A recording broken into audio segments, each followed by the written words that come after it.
E aí, pessoal, tudo bem com vocês? Eu sou Eldio Batista e o tema dessa semana é Maldito do homem que confia no homem. Essa é uma frase com a qual me deparei quando ainda era criança e ela sempre me chamou muito a atenção. Eu sempre considerei isso relevante de alguma forma, mesmo que eu não entendesse muito bem por quê. Ela me soava estranho, porque eu entendia que as pessoas deveriam confiar umas nas outras. E ela contradizia isso de alguma forma. E é interessante se pensarmos que ela provém de um dos livros considerados sagrados pela humanidade. Eu me lembro que durante uma parte da minha infância, eu me via muito propenso, muito inclinado a acreditar, a crer de verdade que sempre prevaleceria um aspecto bom. As pessoas tenderiam para o bem no final. Então, eu me lembro, ao menos em parte, que em muitas das minhas interações com as pessoas, eu esperava que ela fosse ter uma atitude virtuosa, para fazer o que é certo, etc, etc.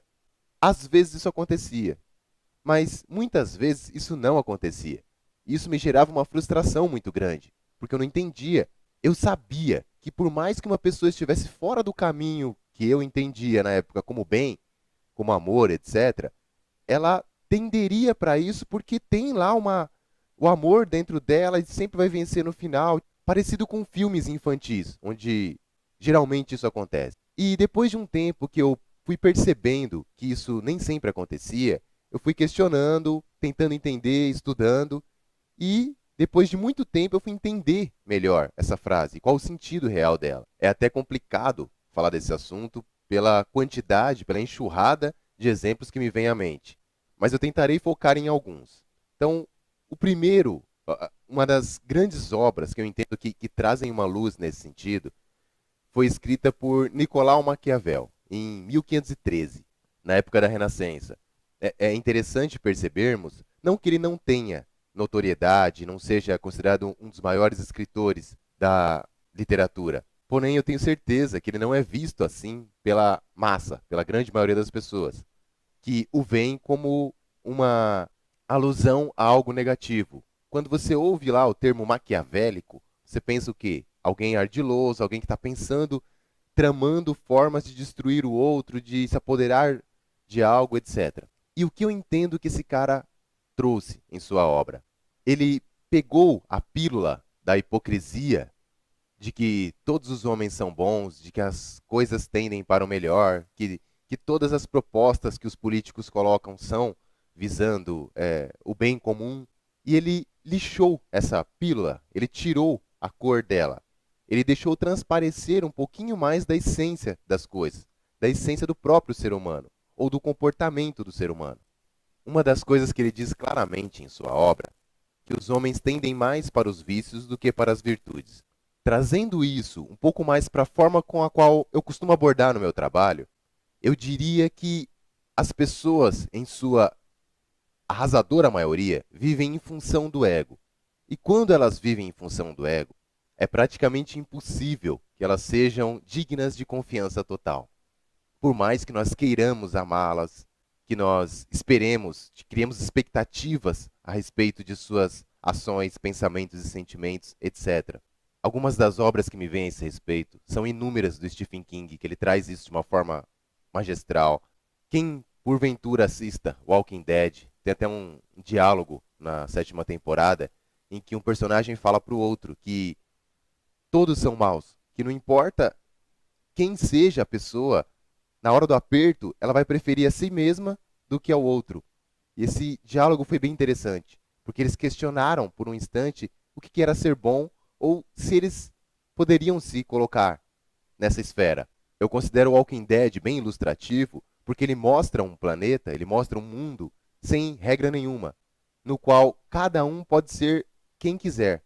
E assim costuma aflorar a verdadeira natureza das pessoas. Uma outra coisa que eu costumo usar como um exemplo que eu considero muito interessante é o fato de que se você resolver de verdade ter um crescimento na sua vida, nos mais variados sentidos, ganhar dinheiro, ter uma expansão de consciência, amor, etc, etc, melhorar a sua vida, você vai se deparar com a situação de perder muitos amigos pelo caminho.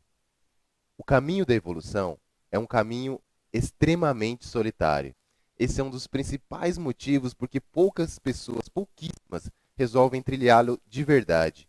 Talvez aqui alguém já tenha tido a oportunidade de passar por isso, ou conhece alguém que passou, de você ter que emprestar dinheiro para alguém. Muitas vezes, quando alguém lhe pede dinheiro, se você olhar bem para a situação, você vai entender que você perdeu um amigo ali. Aí você vai lá, todo solícito, empresta o dinheiro e a pessoa desaparece, como num passe de mágica. Outras pessoas, elas tentam ajudar o outro. Elas fornecem alguma ajuda financeira durante um tempo, etc., ou carona pro serviço, eu não sei. Alguma coisa que ela está se dispondo a fazer. Experimenta fazer isso durante um tempo e depois para de fazer. Olha, simplesmente eu não posso mais fazer isso aqui. Para você ver a reação das pessoas. Tem aquelas pessoas que, quando fazem um negócio com o outro, elas querem levar vantagem a qualquer custo. Elas, não, mas isso aqui, aquilo ali e tal. Elas só conseguem pensar em si mesmas. Elas não conseguem pensar que um negócio tem que ser bom para as duas partes. Quando isso acontece, você não está negociando com a centelha divina de ninguém. Você está negociando com um ego. E isso precisa ficar claro para que as pessoas compreendam o mundo, mas não entrem no mundo. Que elas não se magoem com a frequência com a qual isso costuma acontecer. Que entendamos que as pessoas são o que são e elas agirão de acordo com as suas prioridades, com as suas necessidades, com o seu conjunto de crenças, expectativas, superstições, etc, etc.